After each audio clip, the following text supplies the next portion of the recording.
राम।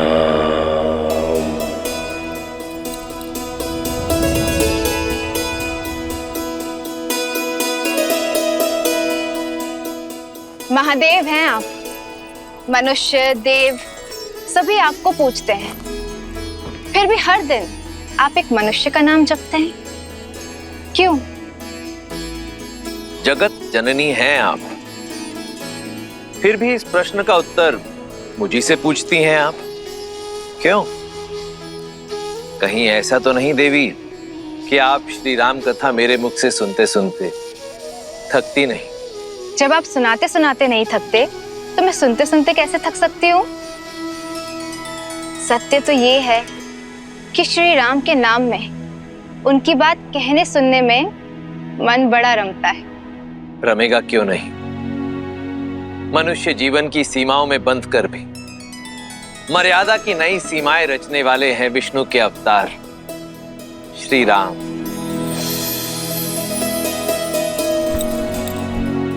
तो एक बार फिर से सुनाइए ना श्रीमद् रामायण कथा। मैं गणेश स्तुति भी कर आई हूं, तो कथा सुनने में कोई विघ्न नहीं आएगा। जो आज्ञा देवी। तो आइए आरंभ करते हैं। भारत की आत्मा, परम परमात्मा, मर्यादा पुरुषोत्तम श्री राम की कथा। महापवित्र सरयू नदी के तट पर स्थित है एक नगर जो त्रेता युग में सूर्यवंशी राजाओं की राजधानी थी। इक्ष्वाकु के वंशज भगीरथ, रघु और अज को जन्म देने वाला नगर, जिसे कोई युद्ध में जीत ना सका, अयोध्या।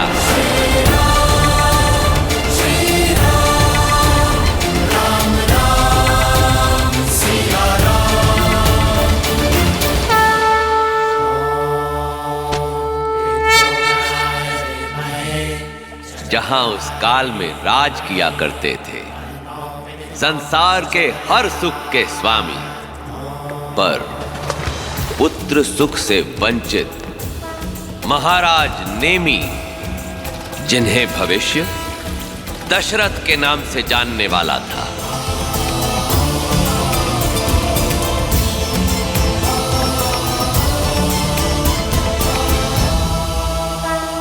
श्राद्ध की रीतियां पूर्ण हुई महाराज नेमी। जी आचार्य।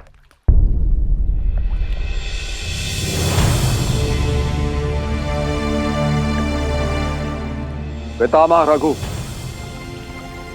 आपके आशीर्वाद से मैं यथाशक्ति अयोध्या का शासन संभाला। अयोध्या प्रसन्न है। आज सब कुछ है मेरे पास, सब कुछ। एक पुत्र के अतिरिक्त।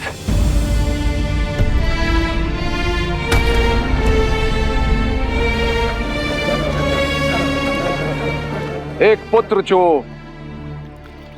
मेरे उपरांत अयोध्या को प्रज्वलित कर सके। एक पुत्र जो सूर्यवंश के तेज को आगे ले जा सके। ऐसे एक पुत्र का आशीष दीजिए पितामह।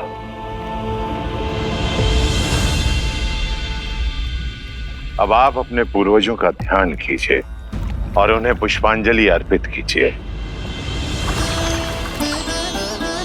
रानी कौशल्या, सुमित्रा, कैकेयी, आइए।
प्रजा के सामने अपनी दुर्बलता दिखाने से प्रजा का बल घटता है।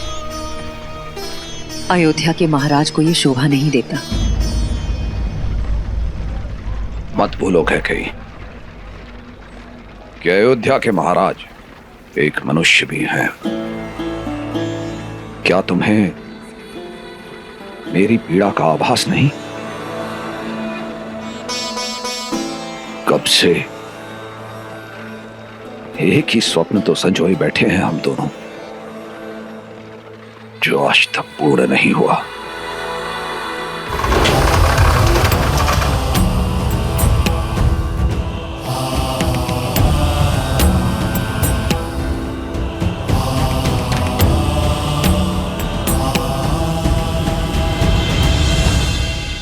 महाराज कहते हैं भोर में देखे स्वप्न अवश्य पूर्ण होते हैं।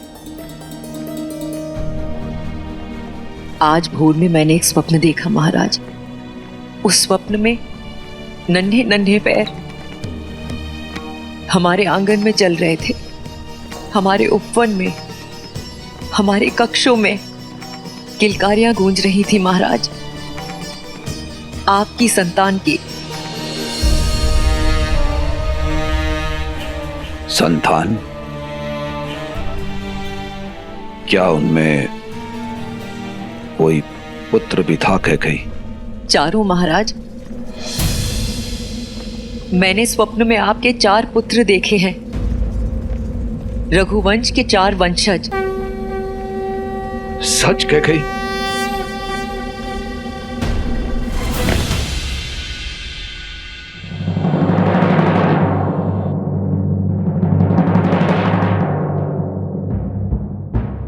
अयोध्या की राजसभा में उपस्थित सभी को इस बात की सूचना मिल चुकी है कि अयोध्या के मित्र देवराज इंद्र ने हमसे सहायता मांगी है और अयोध्या इस सहायता का उत्तर देगी।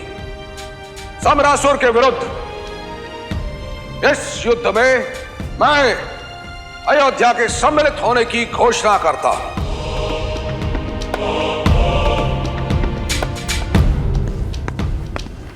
क्षमा करें महाराज।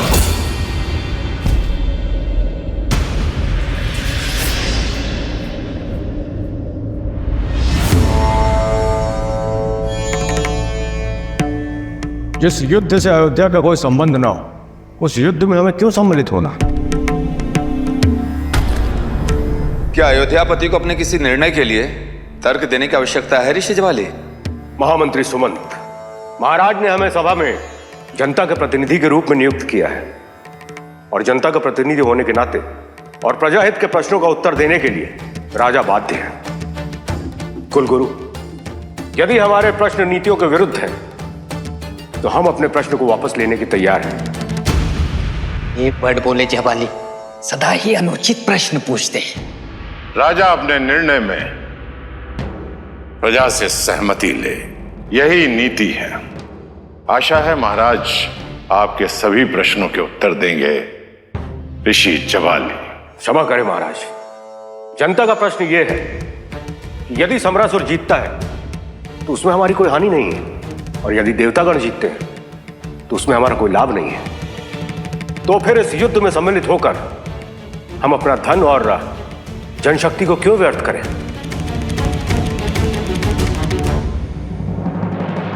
ऋषि ज्वाली, अयोध्या के इस युद्ध में सम्मिलित होने के 3 कारण हैं। पहला कारण मित्रता। हमारे मित्र ने हमसे सहायता मांगी है। रघुवंशी सदैव मित्रता का मान करते हैं। दूसरा कारण, दूर फैली अग्नि को यदि बुझाया ना जाए तो उसे निकट आने में अधिक समय नहीं लगता। दंडक वन अयोध्या से अधिक दूरी पर नहीं है। और तीसरा कारण, राजा का धर्म, जो है प्रजा की हर संकट से रक्षा करना। वो संकट जो सामने हो या वो संकट जो आने वाला हो। इसीलिए अयोध्या और प्रजा के हित में सम्रासुर के विरुद्ध इस युद्ध का नेतृत्व मैं स्वयं करूंगा। ऋषि जबाली, आशा करता हूं आपको आपके प्रश्नों के उत्तर मिल गए होंगे। क्षमा करें महाराज।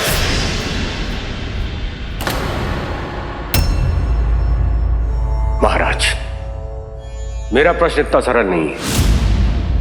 उत्तराधिकारी के बिना महाराज राज नहीं छोड़ सकते।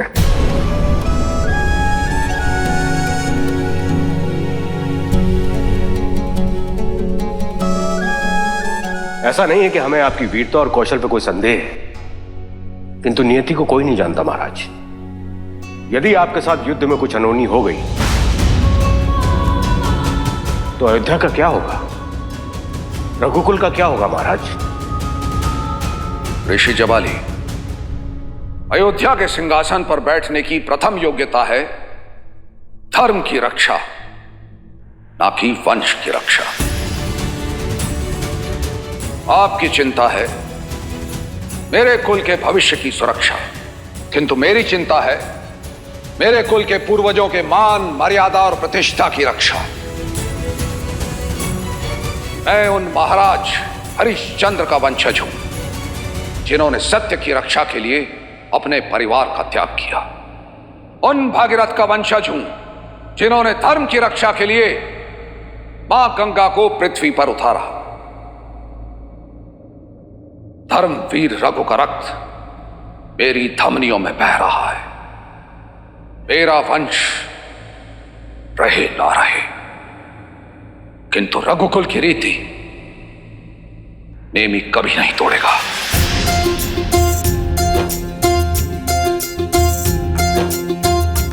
रघुकुल रीति सदा चली आई, प्राण जाए पर वचन न जाए। महाराज नेमी की, महाराज नेमी की, महाराज नेमी की। प्राण जाए पर वचन न जाए। कि भोजन के साथ सरयुग का जल रख लिया है ना, उन्हें वही भाता है।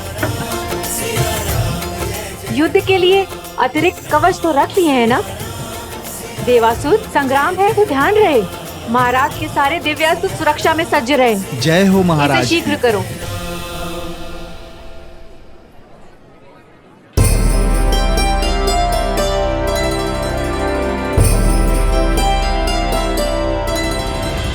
समझता हूं,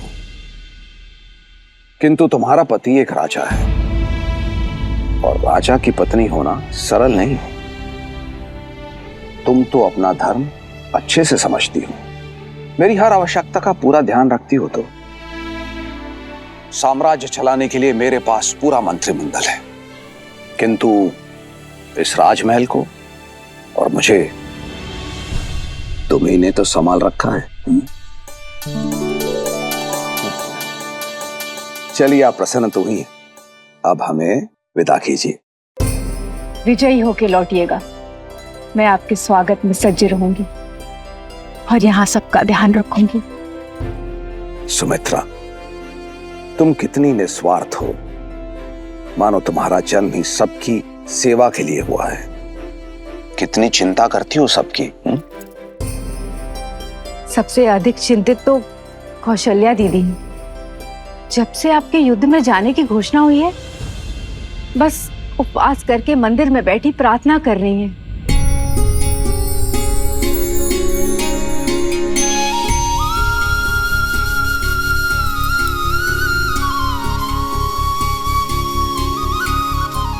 रानी सुमित्रा ने बताया कि आप चिंतित हैं। चिंतित थी, इसलिए यहाँ आई थी। अब प्रार्थना के बाद मन शांत है। धर्म युद्ध में नारायण आपका साथ दें।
कैकेयी, मैं युद्ध के लिए प्रस्थान कर रहा हूं। विजयी होकर लौटिएगा अयोध्यापति।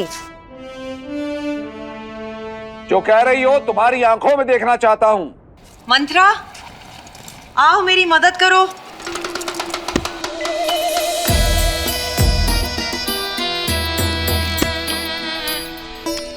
कस के बांधना। विचित्र हट है ये कैकेयी। कभी सुना है किसी रानी को ऐसा करते हुए? ये शुभ नहीं है, ये शुभ नहीं है कैकेयी। विलंब हो रहा है, शीघ्र करो मंत्रा।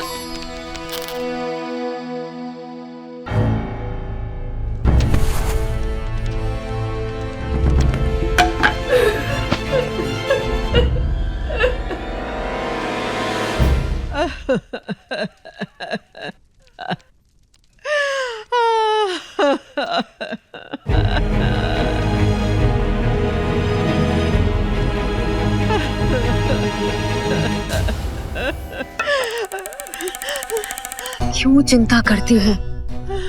हाँ, कुछ नहीं होगा मुझे। अश्वपति की बेटी हूं मैं, योद्धाओं के बीच में पली बड़ी हूं। कहाँ गई मेरी वो मंत्रा जो कहा करती थी कि पूरे भारतवर्ष में मुझ जैसी वीरांगना नहीं?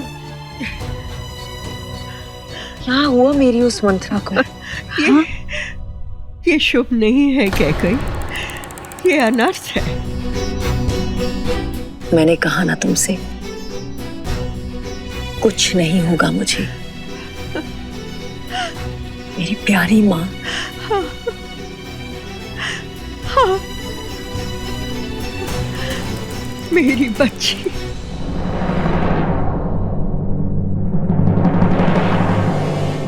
विदा।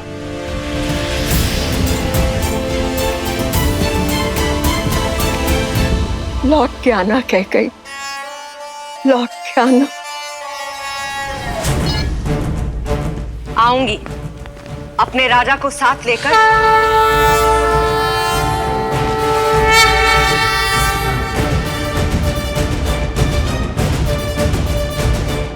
अयोध्यापति महाराज नेमी की, अयोध्यापति महाराज नेमी की, अयोध्यापति महाराज नेमी की, अयोध्यापति महाराज नेमी की, अयोध्यापति महाराज नेमी की।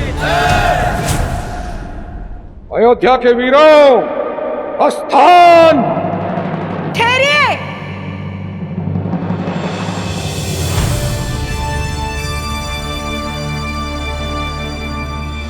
कैकेयी, तुम यहाँ? तो और कहाँ होना चाहिए? आप ही ने कहा था ना, जो कुछ मैंने कहा आप मेरी आंखों में देखना चाहते हैं। देख लीजिए। तुम जानती हो ना कि आप मुझसे रुष्ट थे, जानती हूँ, पर क्या करूं, मंत्रा को समझाने में इतना समय लग गया। बेचारी बहुत भयभीत हो रही थी। होना भी चाहिए।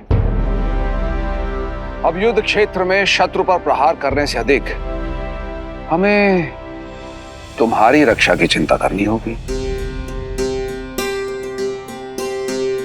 वो तो युद्ध ही बताएगा कि कौन किसकी रक्षा करता है।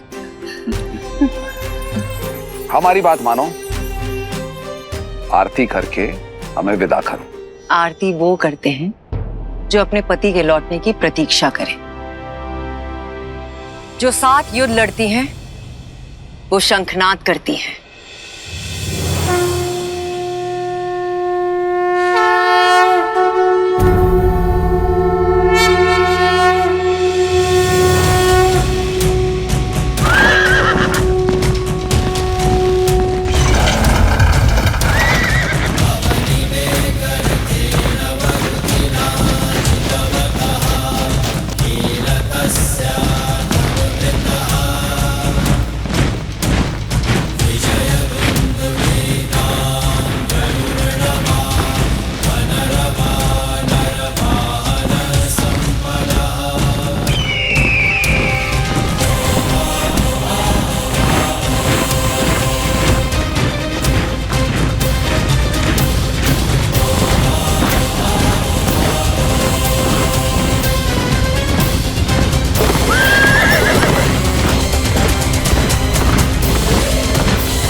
गुरुदेव, महारानी।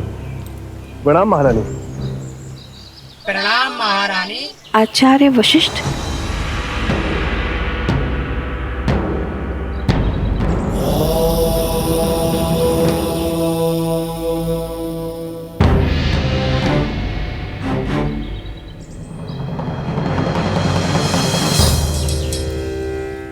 मुख मन का दर्पण होता है देवी कौशल्या। कहिए, क्या शंका है? आचार्य, एक स्वप्न है जो मुझे बार बार दिखाई दे रहा है, जिसने मेरे मन में हलचल मचा रखी है।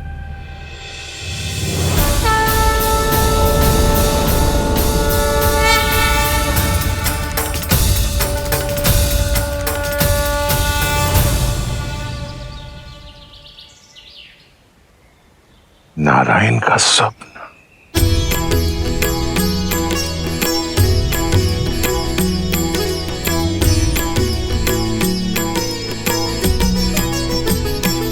हो करो सदा रघुपति गुण गाना, सादर सुनहि विहंग सुजाना। आचार्य, कौन है ये? ये महान संत काकभूषणी है। जब जब अवधपुरी रघुबीरा, धरहि भगत हित मनुज शरीरा। ये क्या अनर्थ कर रहे हैं आप? अनर्थ नहीं माँ, आप तो संसार की सबसे धन्य माँ है। आपके दर्शन पाकर तो मैं भी धन्य हो गया माँ।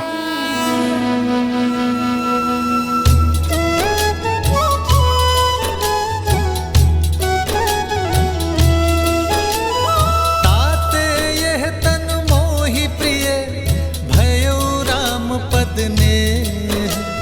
निज प्रभु दर्शन पायौ, गए सकल संदेह।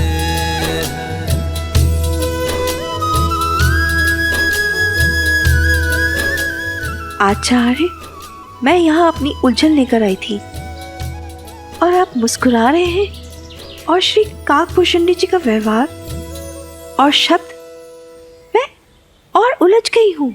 ये उलझन नहीं, शुभ संकेत है देवी। अपने मन को शांत रखिए,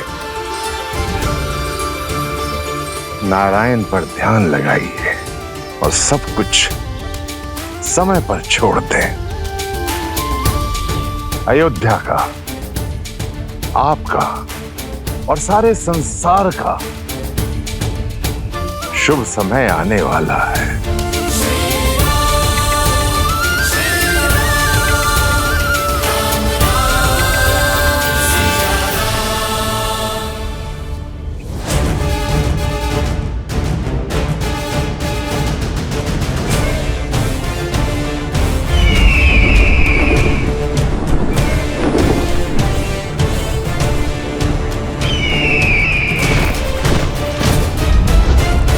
सावधान मित्र, बड़ा ही मायावी है ये संभासुर। मैं ऊपर आकाश में पहरा देता हूँ, आप नीचे भूमि पर सज रहिए।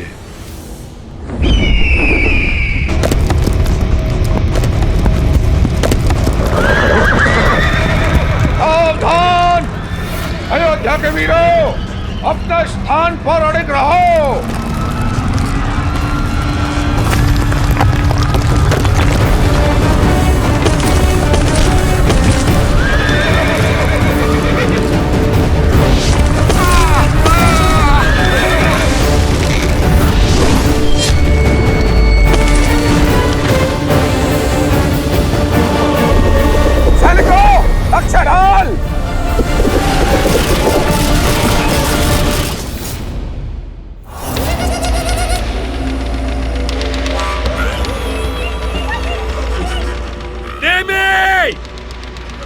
अभी भी समय है, लौट जाओ। अवध के वीर धर्म युद्ध से दो स्थिति में लौटते हैं, या तो विजय प्राप्त करके या वीर गति प्राप्त करके। ठीक है, वीर गति प्राप्त करो। सेना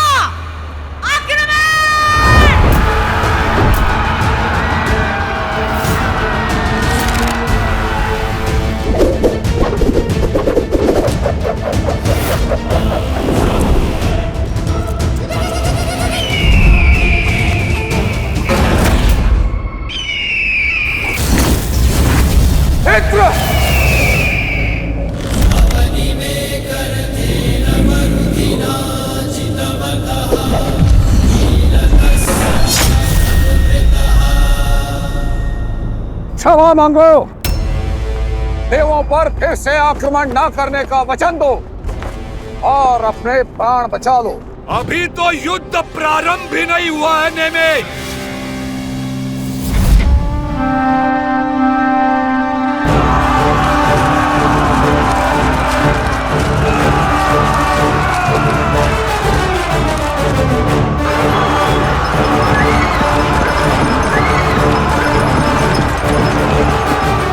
सारथी,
अवसर है।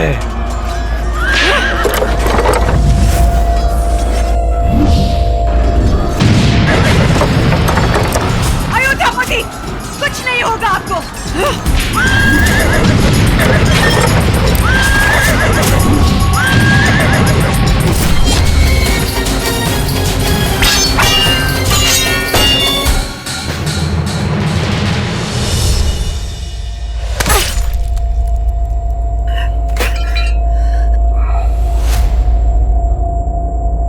महाराज, महाराज,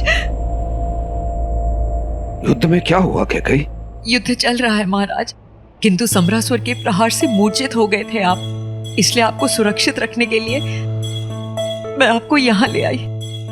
युद्ध चल रहा है और तुम मुझे मेरी सेना से दूर यहाँ ले आई? अयोध्या की रानी होकर तुम? क्षमा कीजिए महाराज, किंतु मैं आपको खो नहीं सकती महाराज। और मैं अपना धर्म नहीं खो सकता। महाराज,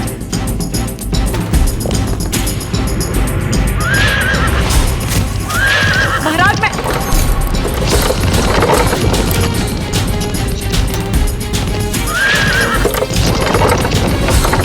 महाराज, आपके पहिए के नट की धुरी टूटी है महाराज।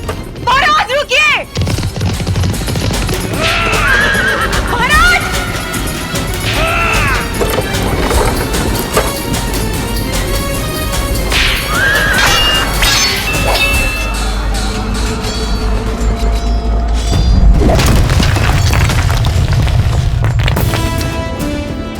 भय के लिए भयंकर है।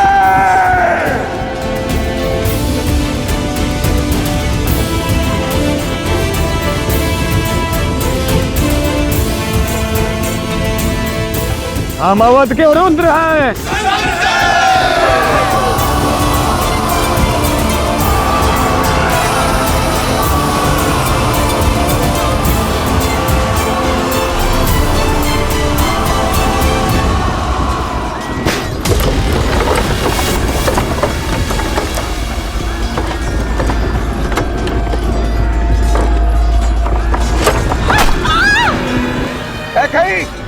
तुमसे कहा था मेरा ध्यान भंग मत करो।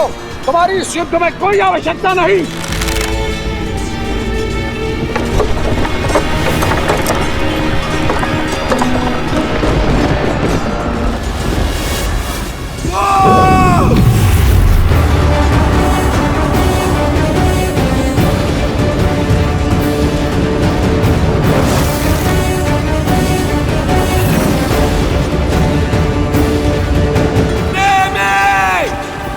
अब 10 दिशाओं से प्रहार होगा।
अयोध्यापति महाराज नेमी की, अयोध्यापति महाराज नेमी की, अयोध्यापति महाराज नेमी की, अयोध्यापति महाराज नेमी की, अयोध्यापति महाराज नेमी की, अयोध्यापति महाराज नेमी की, अयोध्यापति महाराज नेमी की, अयोध्यापति महाराज नेमी की,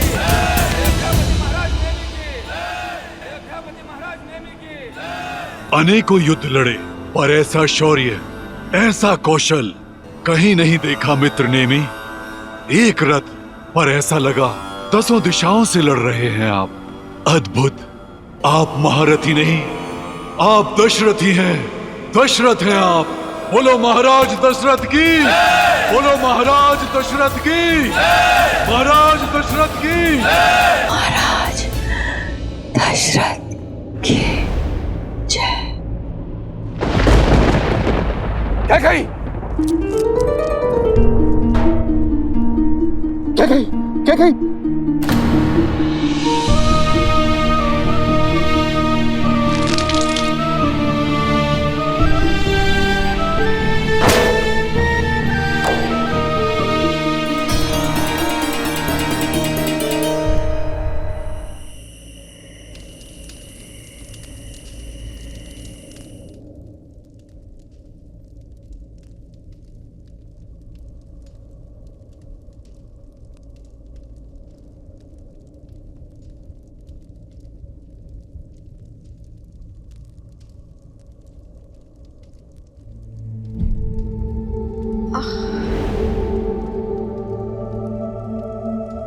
क्या कही?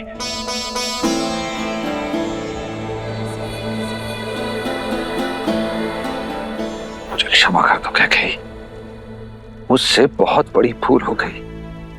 तुम तो मुझे बताना चाह रही थी कि रथ के पहिए की धुरी टूट चुकी है, किंतु मैंने तुम्हें अनसुना कर दिया। क्रोध में न जाने तुम्हें क्या क्या कह गया। महाराज, तुम्हारे इस आचरण को मैंने रघुकुल का कलंक समझा, किंतु इतना अपमानित होने के बाद, इतनी पीड़ा में भी चलते रथ के पहिए की धुरी में तुमने अपना हाथ कहीं। मुझे क्षमा कर दो, क्षमा कर दो। महाराज दशरथ को इतना भावुक होना शोभा नहीं देता। क्या कही? तुमने मेरा सम्मान और वरदान दोनों अर्जित किए हैं।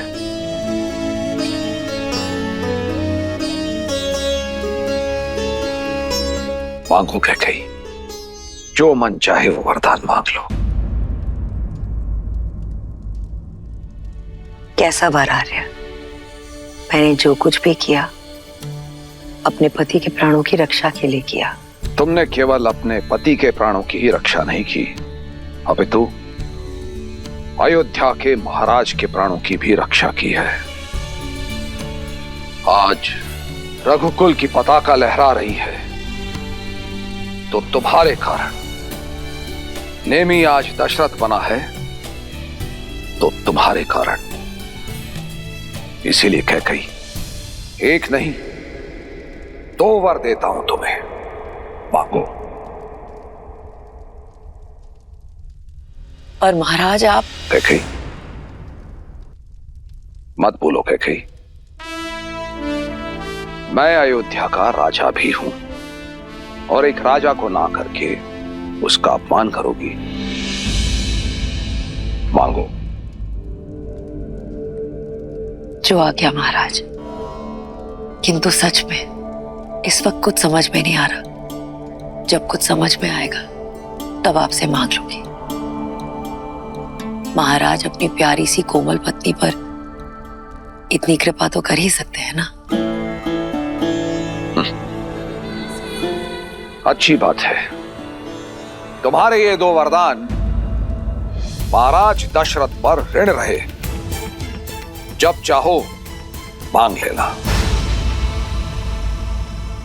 आपको सच में लगता है महाराज उसकी आवश्यकता होगी? महाराज, संसार का हर सुख दिया है आपने मुझे।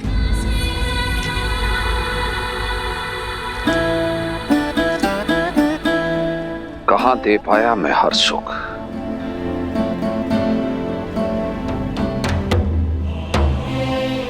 तुम्हें पुत्र का सुख नहीं दे पाया और अयोध्या को उत्तराधिकारी का सुख नहीं दे पाया।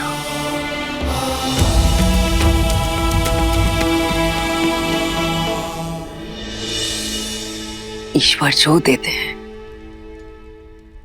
सही समय पर देते हैं आर्य।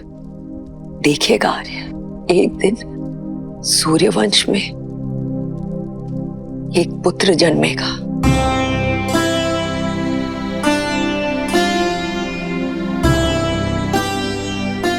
जो चंद्रमा की भांति सौम्य होगा, जिस पर एक बार दृष्टि डाल दे उसे सदैव के लिए आनंद से भर देगा।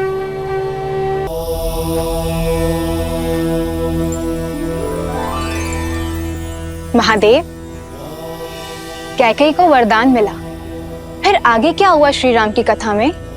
नेमी के पराक्रम की भांति ही दशरथ नाम भी 10 दिशाओं में प्रसिद्ध हुआ। पर देवी, अति प्रसिद्धि जन्म देती है अति विश्वास को, और पाप और पुण्य की सीमा रेखा भी इसी विश्वास से बनती है।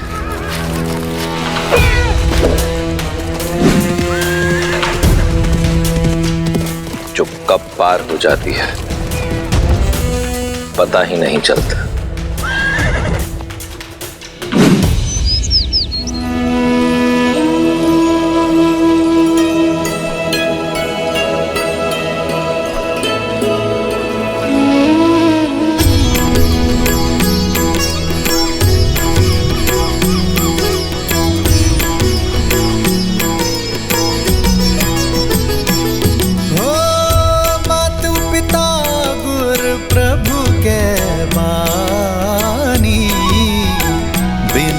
विचार करिए शुभ जानी,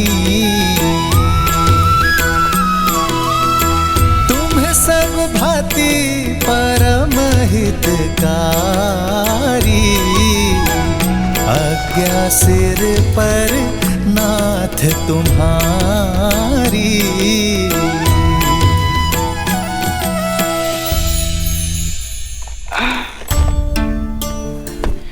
पुत्र श्रवण, हम काशी पहुंच गए? अभी नहीं बाबा, अभी तो बहुत लंबा मार्ग शेष है। देखा ज्ञानवती, झूठ बोलता तुम्हारा श्रवण। हमें काशी ना ले जाकर यहाँ वहाँ भटका रहा है, क्योंकि वो हमसे बिछड़ना नहीं चाहता। वो जानता है कि काशी जाकर हम उससे दूर हो जाएंगे। हाँ यही बात है, नहीं होना चाहता मैं आप लोगों से दूर।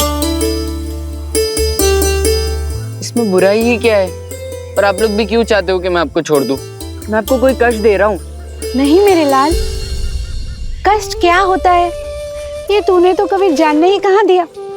अंधे हैं, उस पर चलने फिरने में लाचार, पर हमारी आंख बनकर दुनिया दिखा रहा है, पाँव बनकर घुमा रहा है हमारा पुत्र।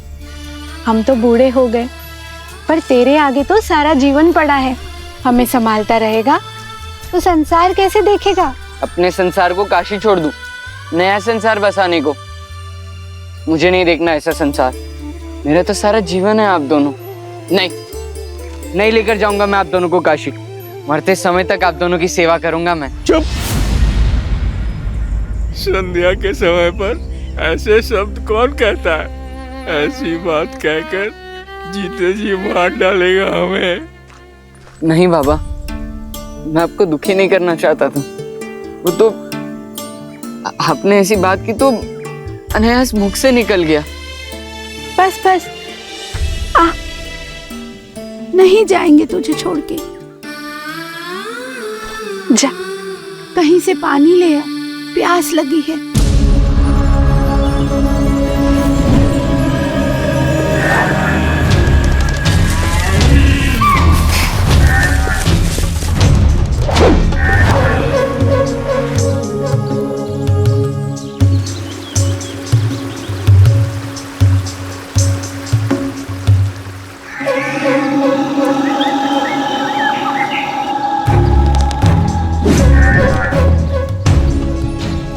मैं आज तक आखेट से खाली हाथ नहीं लौटा हूं, आज भी नहीं लौटूंगा।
ऐसा प्रतीत हो रहा है कि जैसे कोई हाथी जल पी रहा है। सामने गया तो भाग खड़ा होगा।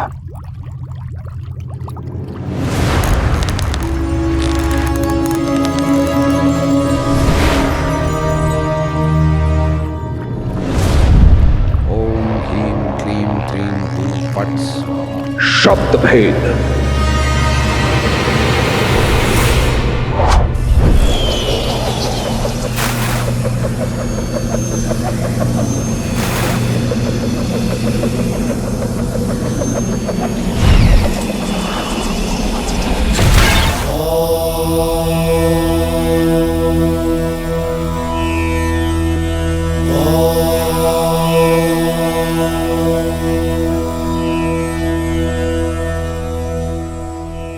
अद्भुत कथा है ना? दशरथ का अति विश्वास उसे पाप की ओर ले गया, और पाप से मिला श्राप जो श्री राम के जन्म का आधार बना। हाँ देखिए, परंतु श्री राम जन्म का आधार केवल दशरथ को मिला श्राप ही नहीं था, अपितु किसी और को मिला वरदान भी था। वरदान? हाँ, उस भक्त को मिला वरदान जो अपनी भक्ति से ही शक्ति पाकर ऐसा महा अधर्मी बन गया कि उसका अंत करने के लिए स्वयं भगवान विष्णु को श्री राम अवतार लेना पड़ा। वो वरदान जो विश्रवा ऋषि के पुत्र दशानन को मिला।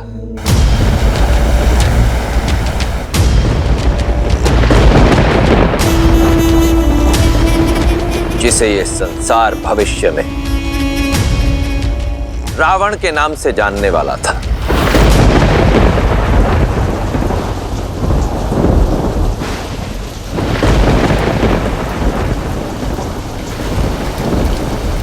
यहाँ आ जाओ दशानन। वहां भी क्यों रहे हो? क्योंकि सोने की लंका यहीं से दिखती है माँ।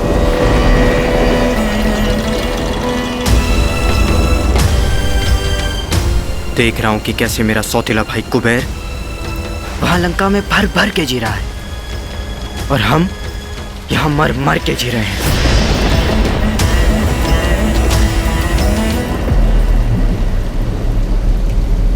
कितनी बार समझाया है, तुलना नहीं, प्रतीक्षा करो, सब ठीक हो जाएगा। एक बार तुम्हारे पिता विसर्वा। मत लो ये नाम मेरे सामने माँ। घिन है मुझे उस सब से जो मुझे मेरे पिता से मिला। इस नाम से, इस रिश्ती हुई कुटी से, इस नारकीय जीवन से, इस अन्याय से। कुबेर के भांति हम भी तो उनके संतान हैं, पर उसे मिली सोने की लंका क्योंकि वो यक्ष है। देवताओं का समर्थन प्राप्त है उसे, और हमें मिली भूख। ये रिश्ती हुई कुटी क्यों? क्योंकि राक्षस है हम।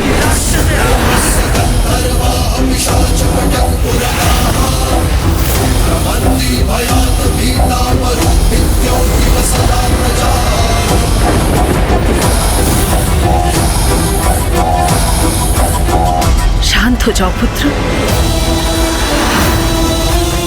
प्रतीक्षा का फल मीठा होता है। प्रतीक्षा लाती है तो केवल निराशा। कुछ मिलता है तो प्रयास से, प्रहार से।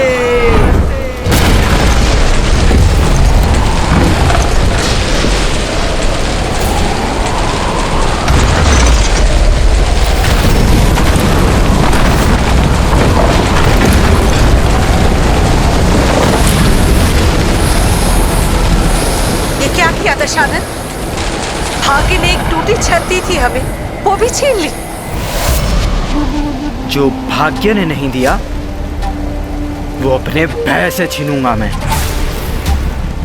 10 सिर मिले हैं ना मुझे, हर एक के लिए एक एक लोक जीतूंगा मैं।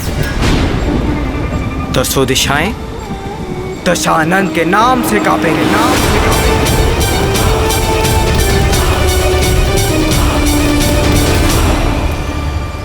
पुत्र। हाँ, बस कुछ दिन सौतेले भाई कुबेर के दान पर जी लो। मैं वरदान लेकर ही लौटूंगा।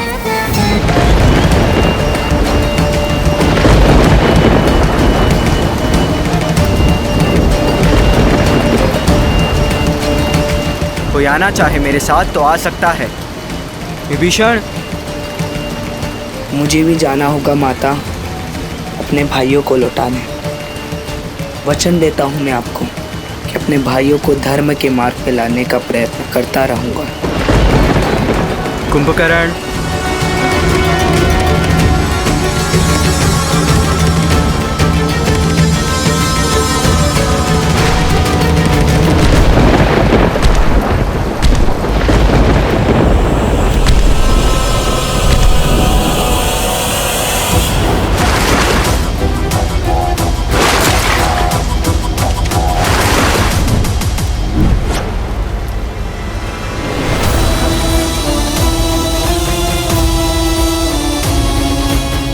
डरो मत माँ, जब मेरे भाई शक्ति लेकर आएंगे हम सबसे प्रतिशोध लेंगे, देवों से, तपस्वियों से, यक्षों से।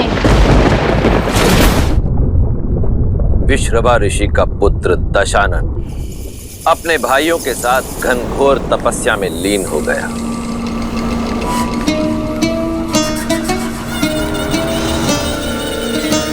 भूखा प्यासा हर कष्ट सहकर भी तपस्या करता रहा।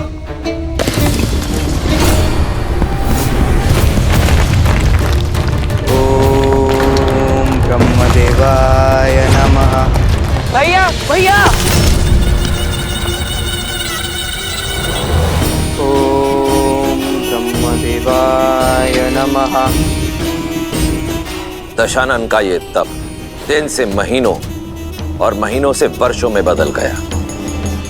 कुंभकर्ण और विभीषण ने भी उसका साथ नहीं छोड़ा, परंतु ब्रह्मदेव वो प्रसन्न नहीं हुए। धूप, ताप, शीत, वर्षा, प्रकृति की हर बाधा से अविचलित दशानन अपना तप निरंतर करता रहा। सहस्त्रों वर्ष बीत जाने पर दशानन का धीरज भी चूक गया था। अपनी हठ को पाने के लिए अब उसने तप के स्थान पर तलवार का हाथ थामा।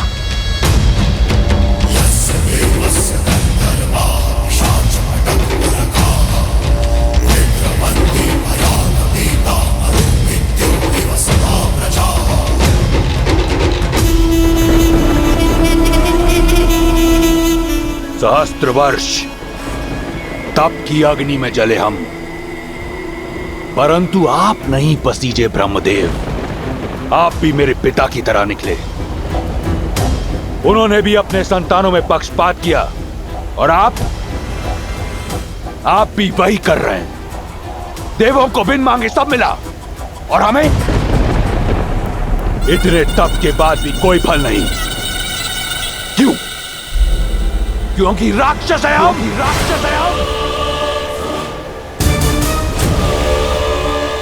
परंतु यह मुझे स्वीकार नहीं।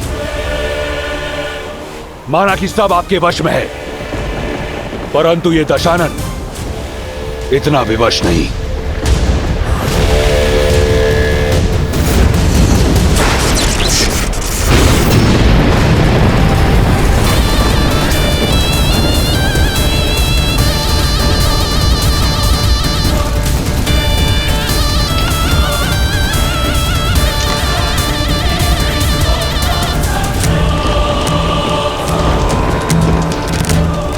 यदि मेरे कर्म स्वरूप आप मुझे वरदान नहीं दे सकते, तो मैं आपको वो लौटाता हूं जो मुझे आपसे मिला, मेरे प्राण।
खेल रहे मुझसे खेल रहे।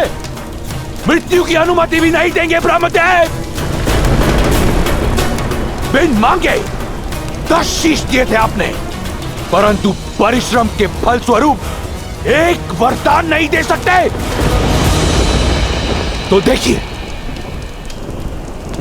कैसे 10 के 10 काटकर आपको अर्पित करता हूं।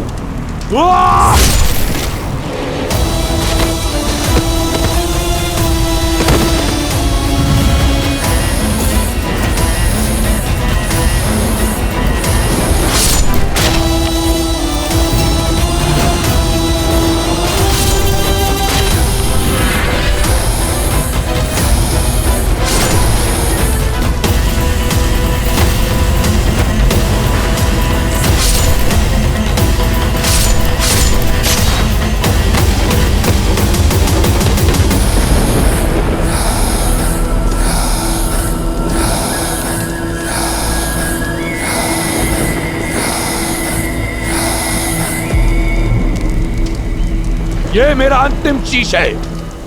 अगर मेरी तपस्या सिद्ध नहीं हुई तो ये अवश्य सिद्ध हो जाएगा कि ब्रह्मा पक्षपाती है। ये सिद्ध हो जाएगा कि कोई कर्म फल नहीं होता।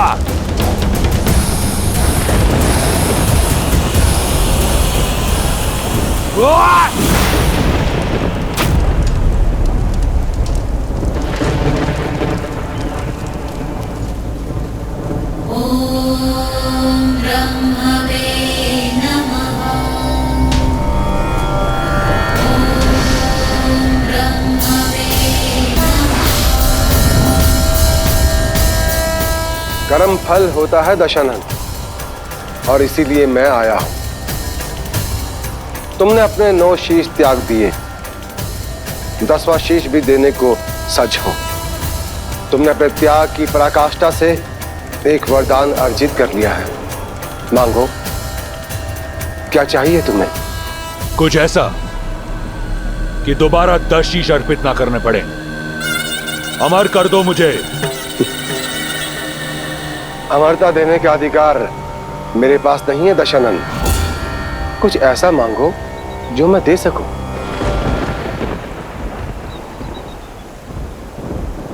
तो अभय दान तो दे सकते हो। किसी के हाथों ना मर सकूं, ये वरदान तो दे सकते हो। न देवता न असुर, न राक्षस न यक्ष, न गंधर्व न किन्नर, न पशु न पक्षी न नाग न कीट, न भूत न पिशाच न बेताल, कोई मुझे मार न सके।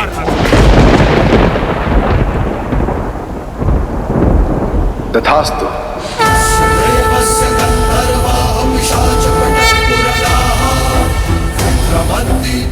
बड़ा छोटा हृदय है आपका ब्रह्मदेव। तपस्या मेरे भाइयों ने भी की, वरदान उन्हें भी चाहिए। कुंभकर्ण,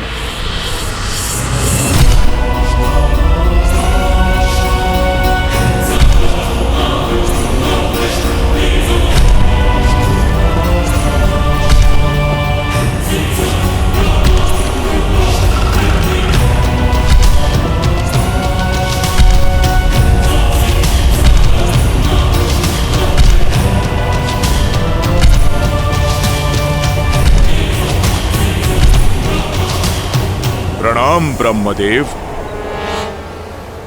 मांगो अपनी तपस्या का वरदान।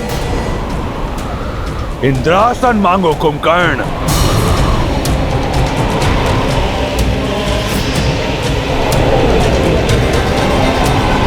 इंद्र, इंद्र, मुझे निंद्रासन चाहिए ब्रह्मदेव। तथास्तु। मूर्ख, इसकी भूल को क्षमा कर दीजिए ब्रह्मदेव।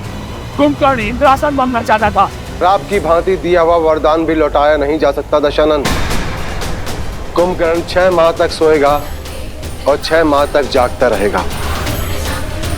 जागते हुए 6 माह में ये अजय और अमर रहेगा।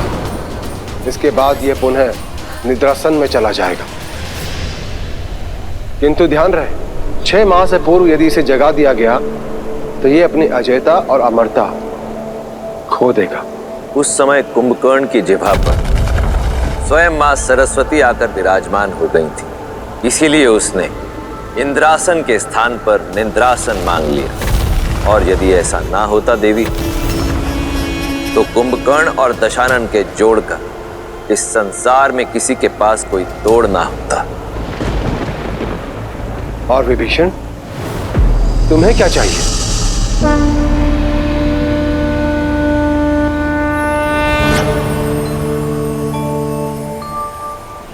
सद्मार्ग का ज्ञान ब्रह्मदेव, ताकि मैं अपने भाइयों और अपने परिवार को धर्म का मार्ग दिखा सकूं। इसीलिए मुझे श्री हरि की भक्ति का वरदान दीजिए ब्रह्मदेव। तथास्तु। ब्रह्मदेव से वरदान पाने के पश्चात दशानन ने अपने लक्ष्य की ओर प्रथम पग बढ़ाया।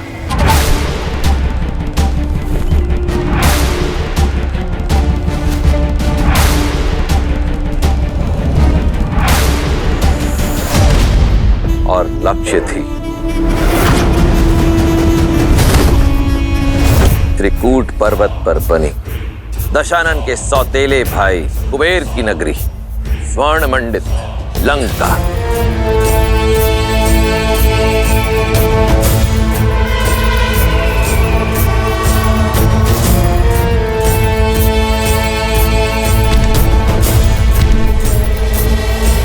बड़े भैया, बड़े भैया।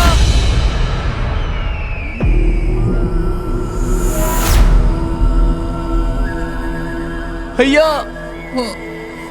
क्या वरदान मांगा था भाई?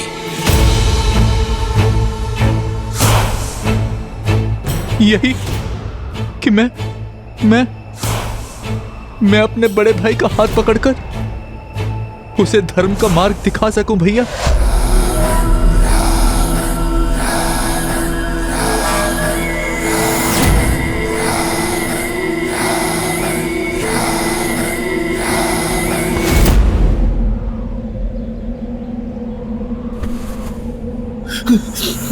तो अब विभीषण बताएगा दशानन को धर्म का मार्ग, और यदि मैं तुम्हें मृत्यु का मार्ग बता दूं तो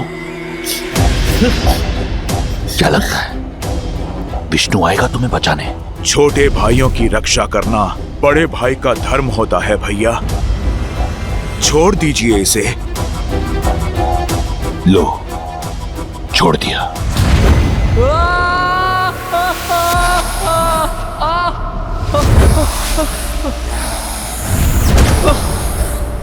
विष्णु का स्वप्न त्याग कर अपने जीवन के सत्य को पहचानो। यह है तुम्हारे जीवन का सत्य, यह है तुम्हारा स्थान मेरे चरणों में।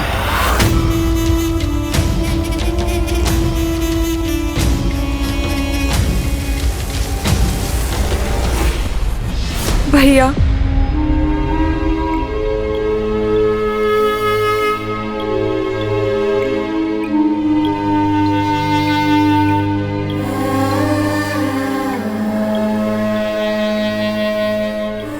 शूर्पणखा,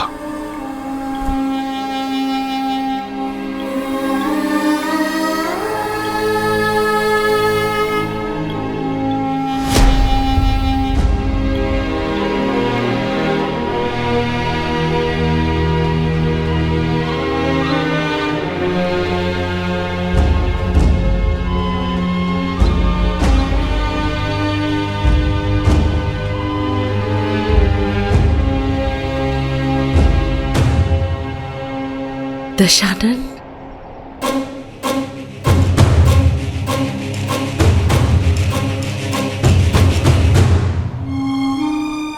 इतने वर्षों की प्रतीक्षा के बाद ये मिला मां।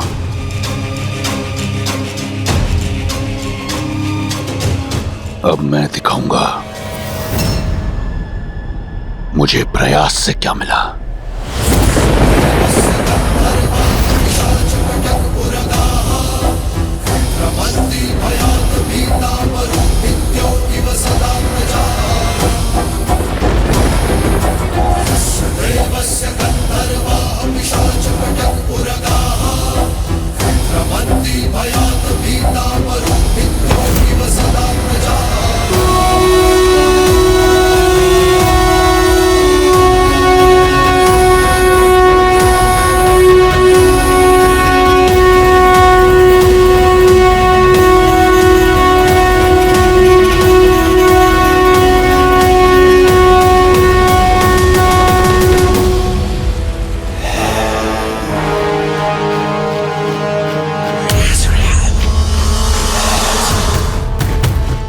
जो भाग्य ने नहीं दिया वो अपने भय से छीनूंगा मैं। दसों दिशाएं दशानन के नाम से कांपेंगी। अब हम सबसे प्रतिशोध लेंगे भाई।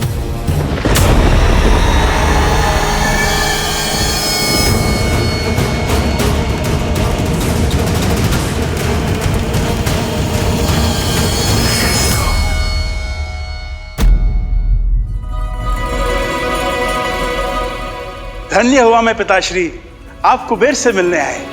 आपके आदेशों का पालन होगा।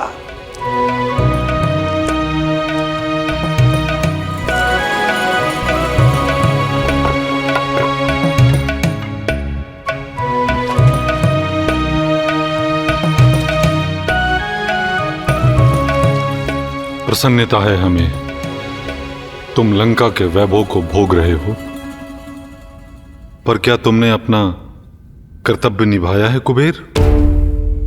सौतेले ही सही, परंतु कैकसी के पुत्र तुम्हारे भाई हैं और शूर्पणखा तुम्हारी बहन। क्या ये तुम्हारा विशर्वा के पुत्र का धर्म है? पिताश्री, मुझे खेद है पिताश्री, भूल हुई मुझसे, पर अब मैं इसे सुधारूंगा। वे माता कैकसी के पुत्र मेरे ही भाई हैं, उन्हें मैं अपने मंत्रिमंडल में सम्मिलित करूंगा और बहन शूर्पणखा के लिए योग्य वर ढूंढकर उसका विवाह संपन्न करूंगा। और फिर मैं आ रहा है, वो आ रहा है, आपका पुत्र दशानन आ रहा है। ये तो बहुत शुभ समाचार है। मैं कुबेर के साथ इसी विषय पर बात कर रहा था। अब कुबेर के साथ मिलकर मेरे दोनों पुत्र शक्ति और बल का प्रयोग करके पूरे संसार का कल्याण करेंगे। दशानन वो नहीं है जो आप समझ रहे हैं आर्य। जाइए कुबेर, अपने प्राण बचाइए। हाँ।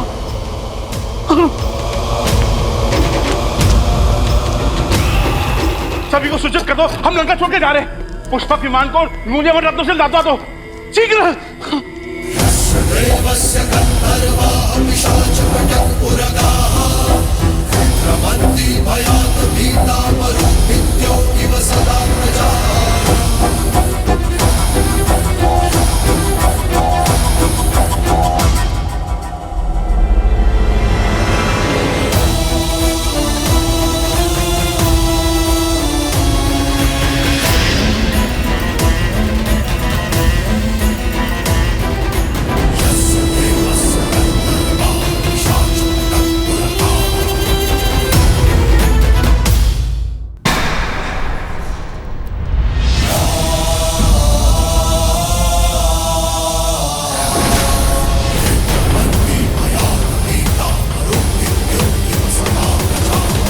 तो महान धर्माज्ञ ऋषि विश्रवा लौट आए अपने तप से। प्रणाम। क्या वरदान लेकर लौटे हैं? विनम्रता, जिसका तुम में अभाव है। अभाव तो बहुत से हैं ऋषिवर। घर पर छत का अभाव, थाली में भोजन का अभाव,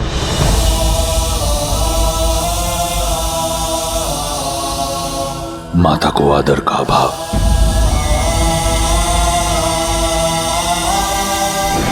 पिता के स्नेह का अभाव, परंतु इस पर कभी दृष्टि नहीं पड़ी होगी आपकी। दशानन, पिता है तुम्हारे, विनम्र बनो। क्षमा माता, परंतु विनम्रता सिखाने के लिए हमारे पिता कभी थे ही नहीं। आप अपने पति से यह पूछिए कि अब तक उस सिंहासन पर विराजमान क्यों हैं, जो अब उनका नहीं मेरा है।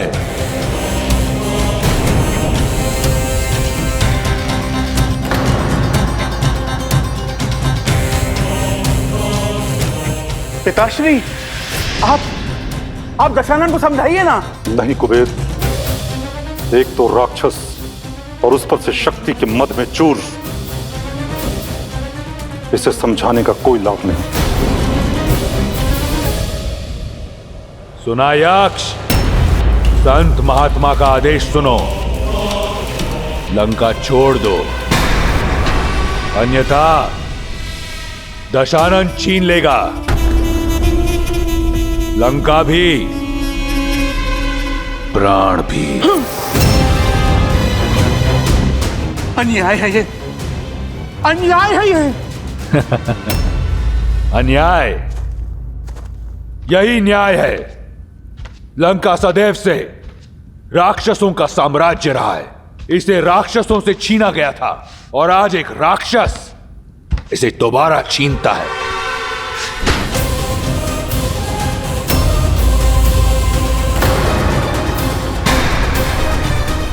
इससे अधिक विनम्रता मुझे नहीं आती। दशानन! दशानन!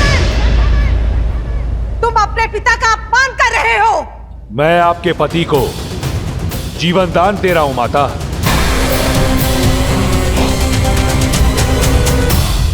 शेष ऋषियों पर इतनी दया दृष्टि नहीं दिखाऊंगा।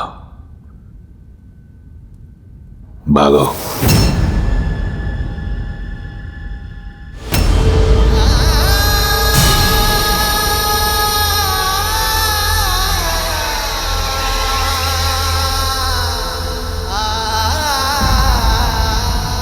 आज तुमने अपने पिता को नहीं खोया दशानन,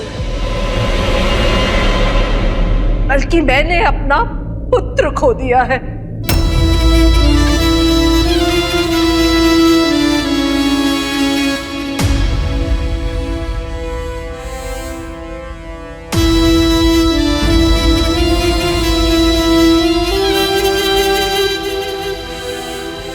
मैं अपने पति के साथ जा रही हूं।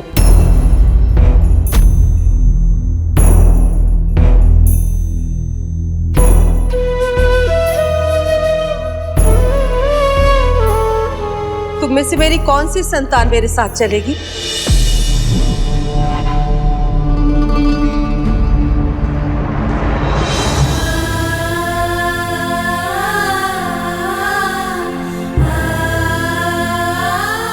माँ,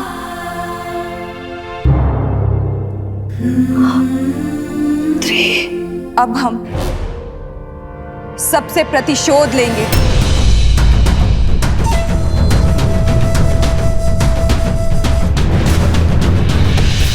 माँ, मुझे भी यहीं रुकना होगा।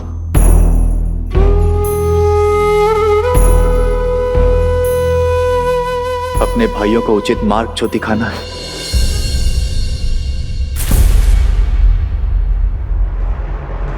चलिए आर्य।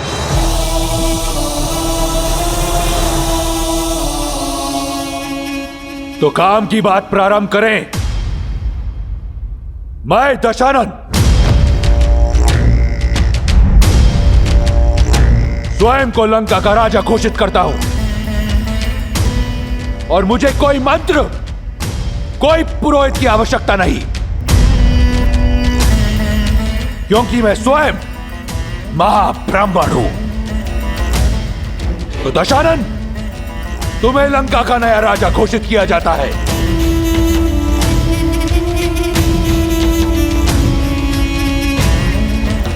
लंकापति दशानन की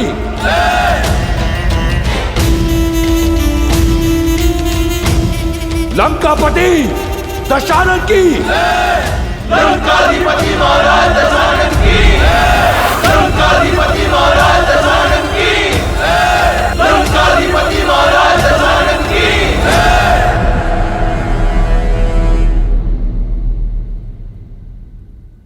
राक्षसों की शक्तिशाली सेना सज्ज है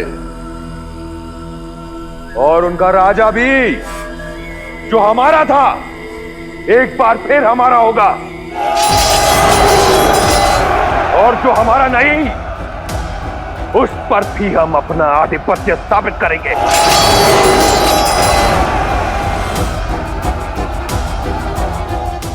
क्योंकि अब कोई मुझे हरा नहीं सकता।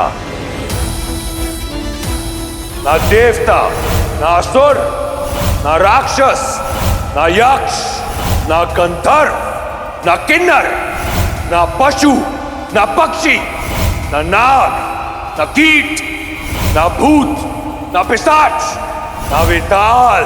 अजय हूं मैं, अजय।